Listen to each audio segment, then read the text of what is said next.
Hey guys, it's Chelsea from The Financial Diet, and I am joining you guys once again with our new friend here at TFD, licensed therapist and fellow YouTuber, Kati Morton. Thanks so much for having me back. Thanks for being here. So for those who may have missed your first video, which we will link in the description, tell us a little bit about yourself. Yeah, my name's Kati Morton, and I'm a licensed marriage and family therapist, and I've been on YouTube for 8 years answering all sorts of questions about mental health. There's nothing off limits or no wrong question to ask, just trying to raise awareness and break through the stigma. So let's get right into it. Yeah, let's go. How can I keep my financial health and mental health separate? This was a tricky one, and I like this question because they can be so intertwined, but I think the best thing we can do is recognize what triggers our spending. So is it, because this is where we can tease it out, right? If our depressive episode triggers spending, then we know that and we should talk to our therapist who helps manage our depression so we can get to know those signs and symptoms earlier on, right? Or if our spending, honestly, sometimes it has nothing to do with it, and we need to kind of figure out where it ties in and where it doesn't so that we can understand the triggers so that we can cope earlier. And that will help separate so that we don't allow our mental illness to invade our spending or vice versa. Does that make sense? Totally. I agree. I also have found that in my own life, practicing radical transparency around everything financial is hugely beneficial. Yes. Like I am completely open book about anything that I earn, anything that I pay, anything I spend on anything. You can ask me anything, any kind of debt I had, any issues I've had with money. Because once you remove all of any shame, any obfuscation, any stigma from these things, you feel totally in control of it, and no one can ever use it against you. No one can ever judge you for it or make you feel less than because you own it totally. You're already owning it. And I think that's the truth. The more we talk about things, the more we're candid about it, the better. Because otherwise, I talk about this with mental health too, is like the more we keep it a secret and the more we pretend it doesn't exist, the bigger it gets, like the more it grows. We talk about it in therapy like the elephant in the room being like the one thing we're not talking about. And so the more candid you are, the better. Ooh, this one is very serious, and we will be discussing suicide if that's something you're sensitive to. How serious are suicidal thoughts, and what if I see suicide as my only option? Suicidal thoughts are very common. I just want to put that out there. A lot of people go through periods of time or huge chunks of their life where they feel like suicide is the only option, or they have fleeting thoughts. And so I kind of want to break this down into like what suicidal thoughts are, suicidal ideation. There's a lot of different terms people use. But suicidal thoughts can be fleeting, like, oh, what would happen if I jumped in front of that truck or jumped off this bridge or whatever. We can have these little weird thoughts that pop in and pop out. Those are pretty common, and I call those intrusive suicidal thoughts. There's no prompting, there's nothing that's necessarily triggered it. It just happens. We're like, that was weird. So those are very common. Then there's suicidal ideation, where we start like thinking about it, planning it, maybe taking some steps to make it happen. That could be like hoarding pills or anything. And the thing that I want, there's two parts to this. If someone in your life is suicidal, it's okay to talk to them about it. You can't make someone suicidal by just asking them about it. That's a common misconception. And two, if you are taking these steps and you're thinking about it a lot, there's the crisis text line. You can text them at 741-741. There are national suicide hotlines. And also just see a therapist, reach out. We're there to help. And if you worry that you are going to hurt yourself, please call 911. Please take yourself to the emergency room. It's not the best thing that we want to do. We don't want to have to go to the hospital, but it's there to keep us safe. And so that's where you can see how they turn from thoughts into potential actions, and that's when it becomes a serious issue. And so as a therapist, in order to figure out if I think it's like serious enough that we need to take action or not, I'm going to ask you if you have a plan. I'm going to ask you if you have the means to go through with that plan. And then I'm going to ask you if it's like an imminent threat. Like, is it like 2 days out, or is it next week? Like, when are you planning for this to happen? And I know people are scared to talk about it. It can seem, and it is a serious topic, but it's okay to talk about. And if you're seeing it as your only option, please reach out. Please talk to someone. It does get better. Suicidal thoughts come out of like a hopelessness. And sometimes we just need someone to like give a little spark and remind us that things can get better. And a therapist's job is primarily that when it comes to suicidal thoughts and ideations. How do you, Kati, refuel your tank / help yourself, since you spend so much time helping others? What do you do for self-care? I do a lot of different things. First of all, self-care shouldn't cost money. We kind of touched on that in our last video, because I think it's really important that people know that self-care can be completely free. I go for walks and listen to podcasts that are unrelated to mental health. It could be like listening to an old story about how a city was founded or something random in history. I find that stuff kind of interesting. Love or it could be that. crime. I love solving crime. Do you listen to My Favorite Murder? Yes, I do. And I listen to Serial for a long time, still waiting for new ones. There's a lot of podcasts I listen to just to get me out of my head. I also see my own therapist, and that's a great way to recharge. Love that. And also just to gain perspective on my own life, because just because I know better doesn't mean I always do better. I know how hard it is. Very true. And then I spend time with friends and family. I talk to my mom. My mom and grandmother are both very grounding, and so I talk to them a lot just because sometimes things that I think are a big deal aren't a big deal. I need someone to be like, snap out of it. Right. And then there are some things I do that I find that do cost money, but I find really soothing. That could be getting a massage or a manicure, pedicure. I find those to be really nice. So I'll do some of those things or take vacations. But I also take like mini vacations where it's just like an afternoon I take off. Like, oh, Thursday at noon, I'm done. And then I'm just going to spend the rest of the day. Maybe I'll catch a yoga class, or maybe I'll go catch up with a friend. I'll do things that I want to do just because I want to do it. But it's a constant thing that I have to incorporate. And sometimes it has to be a non-negotiable where I'm like, I'm not working this weekend because I'm really stressed out. I'm not. And that's not something that can be changed. Do you ever cry about your patients? I have. I've cried in session with a couple of patients, just because I'm so shocked.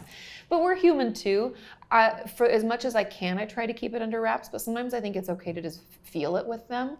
I think sometimes that like empathy and sympathy for it can go a long way. And that the job can be very trying and tiring in many ways. So I have to like find things that recharge me. Do you have any rituals when you stop working that help you break away? It's funny you say rituals, because that's what I was just going to say is rituals help. So when I used to work in a hospital. It was a chain of hospitals in Los Angeles. I used to work for them.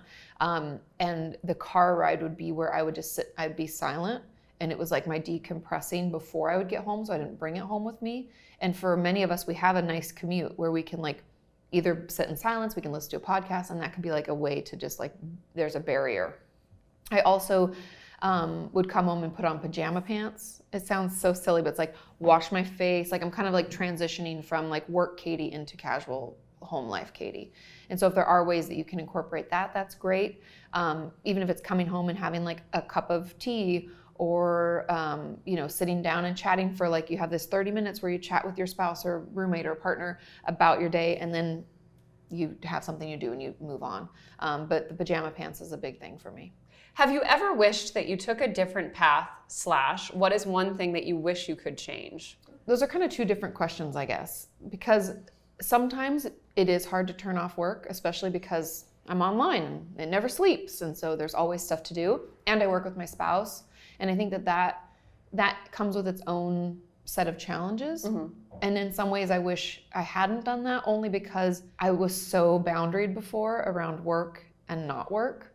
And when I wasn't at work, I wasn't thinking about work. I wasn't working on work. I used to be so good at that. Like I would do all of my notes, all of my research, all of my stuff at the office. Wow. And then I would come home. So that was really nice. So I do miss that in some ways. Mm-hmm. But would I have actually done anything differently? Do I wish I'd done something differently? The answer is actually no. I think getting on YouTube when I did, I was definitely like the first of the party. Like no one was talking about mental health. I was really early, but it's been the most rewarding thing. So I don't think I could, even though everything comes with its own set of challenges, I don't think I would do it differently. How do I stay independently happy in a relationship without depending on my partner? I loved this one. I think this is very hard for a lot of people, but they are ashamed to admit it. And I think the truth is you have to have things that you love just because you love them.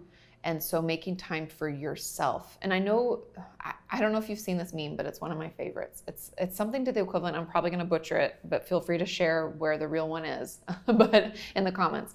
But it's pretty much like, every day I'm trying to drink 8 glasses of water, get enough exercise, make time for my friends, journal, talk to my therapist, like all these things each and every day, and then get up and do it again. And so I think a lot of times we tell you to make time for yourself and you're like, where? How would I fit that in? I have so many other things, and I feel that way a lot too, but I think it's just, it could be small things in your life that you do just because you like it. Like I like to go for walks. I go on my own. That's something I do to feel joy for myself. And so making sure that when you get into relationships, and I'm assuming they mean romantic relationships, that you don't let go of who you were before. And so I agree. So making sure you still make time for your friends when you go on your own. It doesn't have to be couples friends. It actually shouldn't be in some ways. You should still, if you enjoyed taking spin class, you still make time for that. So yeah, I think finding any way to continue being who you were before you're in the relationship, as well as make time for your relationship, but those things aren't mutually exclusive. You shouldn't have to let go of who you used to be in that relationship. Totally. In fact, I find when we do that, then the relationship tends to suffer because the person who we fell in love with almost doesn't exist anymore. Totally. I'm always like weirded out by couples who like do everything together, like go to the gym together and stuff. You like need a break. Yeah. I'm like, yikes. Sometimes you just want to put on your music that you like and watch reruns of the show that you love. Totally. This one's kind of controversial, but I am a big fan. I try to sleep alone at least once a week because we're both like sleep rollers. Like we roll around a lot, and sleep hygiene is very important. But also, to be perfectly honest, I just like watching my own TV shows in bed and like doing stuff that I like to do. And you know, I'm not going to burden my husband with having to like have a laptop playing The Real Housewives of New York next to him while he's trying to sleep. I don't know. I feel like we don't have as much of a language to talk about life partnership that also very much allows for a separate personal life, Yes. People think that when you're in a relationship, you're all in. Yeah, and it's very much one or the other. And I find that like having that time that is just my own makes the time that we're together feel so much better. I'm like, oh, I'm excited to see him now, you know? Well, we all need alone time. Totally. That's where you do some of your best thinking and even just figuring out who you are now, right? Because we grow and change all the time, thank God. Yes. And we need some of that alone time to sort through that. And I think that's why it is really important. And knowing that you can't compare your relationship to anyone else's either. Like you want to sleep one night alone, that's fine. No one else gets to weigh in on that. That's your relationship. What is like a really common mistake you see couples making? Not talking about things, like real things. They'll be like, oh, we talk all the time.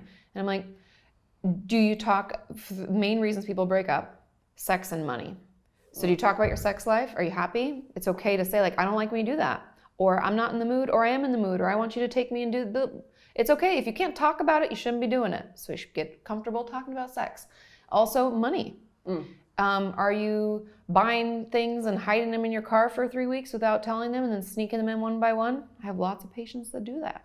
Are you afraid to tell them how much you spend? Do you have a separate account they don't know about? Do you have a credit card they don't know about? Like we have to, I know what happens because I hear about it all the time. And so that's why I think almost every couple should be in therapy. It doesn't mean something's wrong. It means you're doing something right. You have to open communication. Well, listen, my parents watch this channel, so I've never had sex. I don't know what that is. I can't relate to that. It sounds good, though. That's the problem. People are so uncomfortable. Listen, Dad, turn the channel off. No, but with regards to money, with regards to all of those topics, I feel also a really healthy dose of humor is so important. Like you got to break that tension because I feel like the more a topic is taboo, or if you feel like something's not going well, even financially, like if you feel like you're in. Like a lot of couples go through periods where they don't have a lot of money. Yeah, we've done that. I've had that. It's extremely stressful, and just being like, man, it really sucks to be this broke. I want to go like to this restaurant, or I want to go out to the moon. Like being able to talk about it in a very honest and honestly humorous way is, I feel like, the best medicine. Yeah, because they're your partner in life. You have to be able to go through ups and downs together, and we can't only celebrate the happy times. We have to also be able to talk through the bad times.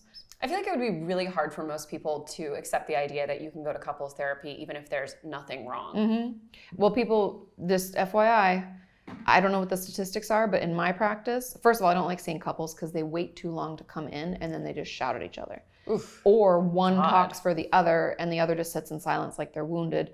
And so that's my experience. I've been in practice now for, 12 years? I don't know. I'm old. I'm not sure. It's been a while. But they come in way 36. too, I know, but they come in too late. People wait too long. Yeah, no, it's true. So, so like let's say you're a couple and things are going well and you're like, let's take Katie's advice and go to therapy. What do you talk about? You can talk about anything that maybe is uncomfortable to talk about regularly. Like you're not comfortable talking about sex. Maybe that's something you Well, you never have had it. My parents are watching. You've never had it, and I understand. Yeah, what is this thing you're talking about? But that might be something that's helpful to talk about so that you can find language that's comfortable for you and your partner. Totally. If money is a tricky topic, you bring that up, and let the therapist do the work for that. So if you're like, hey, money's something we're not comfortable talking about, a therapist can ask questions to start a conversation that's a little more healthy. Like, did your parents ever talk about it? What is it? Maybe there's some shame. Did you ever have debt? Like, you can start conversations so that you and your partner can have a real discussion about it. It could be like setting goals for the relationship. Like, maybe you want to live in different areas in the end. Like, I want to retire to Florida, I want to retire to New York, or you know what I mean? And you're like, those are very different. Let's talk about that. I think we have a lot of issues that we're afraid to discuss because of what it might mean or what it might lead to, when in reality, the not talking is what leads to bad things. What is something that you see couples doing really well? A lot of things. I mean, a lot of times I'll have couples come in that they picked a good partner. Like, it's a good match. And that's hard. A lot of people get married really early before they know who they are, and then they end up with someone who knows and loves 18-year-old them, but now 36-year-old them is very different. And so it's like they'll pick a good mate, they'll choose to grow together, and honestly, just going to therapy means that you'll work together, which is good, which is a huge step, because trust me, there's usually one person who does not want to be there and is like forced by the other spouse or partner. Is it usually the man? Yes. But I think that will be shifting over time because the conversation about mental health is shifting. But yeah, I mean, and reaching out for help and coming in to see a therapist is a great thing that couples do. What about friendships? What are people doing wrong in their friendships? Thinking that they have to be lifelong. Ooh, drama. Tell us more. I think that not all friendships have to be lifelong because we change, and thank God that we do. And not everyone grows in the same way. Because unlike romantic relationships, we don't spend every day with our friends. Often we can text with them or whatever, but we're not always in constant contact. So we may have different ideas about what life is. It could be as simple as one friend wants to move to the suburbs and be a stay-at-home mom, which is a beautiful choice, and that's a wonderful thing for them. But another friend might want to never get married and live in the city. And I know you're thinking like, oh, that sounds so stereotypical, but it's true. And we all make different life choices, and we can choose to celebrate those life choices with our friends and grow together in the friendship, or we can be like, hey, I don't do that. I don't want that. That's not my lifestyle. Because it's not always so cut and dried where it's like, oh, they're toxic, or this it's just a bad recipe. We bring out the worst in each other. Like, friendships can change, and they can maybe only call when they want something from you. And it becomes that kind of dynamic where you're just like, I'm just not going to pick up anymore. But if you can communicate, it's best, because that will help us in future relationships, because through that communication, hopefully we glean our role in it. Because we all have our own role. And I found that the friendships where the person on the other end was very receptive to that and like totally responded and was like, I agree, like, what's going on here? Like, have become the best friendships. Like, I had a very candid conversation once with a female friend that like she was dating a dude that we weren't necessarily the biggest fan of. And it was like, listen, I'm not gonna lie to you, like, that dude's a big part of your life. Like, and we totally talked it out. And she was like, you know what? Like, X and Y are like valid criticisms. Like, I'll make sure that that's not gonna happen going forward. And like, because I wanna make sure that this works. But like the alternative to that, which I think a lot of people would have done, would have been like, avoid the person, talk shit about them, and then just let the relationship fade over the course of a year. Yes. And I think that's not have time for that. But those are the problems in friendships. Again, lack of communication. I think communication is the key to all healthy relationships. What are some strategies that you would recommend for people who feel that they have a very difficult time advocating for themselves at work? This is something we hear all the time from our viewers. A couple of things. First of all, practicing on your own, writing down bullet points of what you're wanting, and practicing saying it out loud. If you have a roommate, a friend, a spouse, someone, role play it. Because I think a lot of us don't do that. We don't have the words come through our lips until we're trying to advocate, and then we get scared and we second guess. But if we practiced it, it can feel like second nature, like it's super easy to do. And we've said it a million times before, and we've already thought about what they might say back. That's my first tip. But then the second, I think, is also just assessing your work environment, because sometimes we are in toxic work environments. And if you feel belittled in any way or put down, or you feel like you're never being heard, they talk over you, they don't make time for you, maybe you've been overlooked for a raise or something over and over and over again, like, those are things that you should bring to the attention of your direct boss, and then put your resume online and look for something else. We can relate that to relationships as well, because a lot of people feel like I'm just stuck in this job or this relationship and I can't get out. The only reason you can't get out is because you're not letting yourself out. We always have the choice to leave. Yes, it can be hard. And yes, we might not be able to do it right away, especially if it's a job, because bills keep coming, unfortunately. It doesn't mean that you can't start looking for another job, maybe even take a pay cut for a little bit, just to get out of that unhealthy situation. It's really important to define your compensation in terms other than money, too. Like, obviously, there's a baseline amount of money that you need, but like, do you have some work from home flexibility? Like, do you have a good schedule? Do you like your coworkers, your benefits? Like, do you like the work that you're doing? Like, there's so much more to compensation than the number on a piece of paper. I'd call it reward or compensation and not money and like hourly rate or salary. Try to think of it in terms of the full picture, because toxic work environment is a huge cost to you every day. Absolutely. As a last question for people so a lot of people will come to us and say that they have a very difficult time getting started on a budget. Like it's a huge mental block for them to start budgeting, period. And they'll put it off for years and years. What is one strategy to help people get over that initial blockage to budgeting? Yeah, I think a lot of people think they equate budget with limits. And immediately people are like, whoa, whoa, whoa, whoa, whoa. I don't want to stop doing what I'm doing. And so I think the first thing for budgeting, and this was my sneak way of trying to help myself do the same, because it's hard, trust me, I know, is just figuring out what I spend. So it's not really a budget. It's like, what do I spend my money on? Because a lot of people are like, I don't know, I don't want to know, I just spend it and I think it's really important to, instead of thinking of budgeting, the first step being like, well, what do I spend my money on? Yeah, you have a budget, whether or not you've ever written it down. And it's also important to occasionally feel that like wave of self-disgust and be like, oh God, yeah. that amount of money I spent on, delivery food. Oh my God, food's my biggest spend. Like that's like when I Marie Kondoed my life. If you don't know the like life-changing magic you do the of t-shirt tidying fold? up. I still do. You do it too? Our camera person did it too. But when I did that, having to pull all of my clothes out and put them in one room was like, it was too much. I was like, wow, Katie, this is disgusting. What are you doing? And so I think in the same way, we have to pull all of our spending out. Totally. Look at it. And that will honestly, in its own way, probably help you budget without having to think, oh, I have to create a budget. Because then you can look through that list and be like, Marie Kondo, like what brings me joy? What is the thing that is the most helpful? Maybe you do spend a lot on food delivery, but that means that you're eating regularly and that's important for you and your overall health. Maybe instead we cut back on clothing or something. Totally. Holly, who's behind the camera, our editor, she actually has a very good tip, which is to go through your like last couple months spending, like all your transactions on your bank statement, and highlight everything that you don't remember buying. Oh God, yes. Mindless spending. I did that once, and it was like a shameful amount of purchases that I was literally like, what is the name of this place? Like, I don't even know if that's a restaurant or a store. Like, and it clearly was not worth it. Yeah. And then what does that add up to? Oh my God. And what does it add up to? And that's now a list of things to not spend on again. Yeah. Because it's not worth it to you. No, it's not bringing you any fulfillment. It's not sparking that joy. No joy. Well, Katie, it has been a pleasure once again to have you. Where can people find you if they want more? My channel name is just Kati Morton, KATIMORTON, on all social medias and my YouTube channel. Feel free to hit me up in those comments and chat. And I will be over on Katie's channel talking about money, emotional spending, mental health, all that great stuff. So be sure to check me out there. And as always, guys, thank you for watching. And don't forget to hit the subscribe button and to come back every Monday, Tuesday, and Thursday for new and awesome videos. Bye. Bye.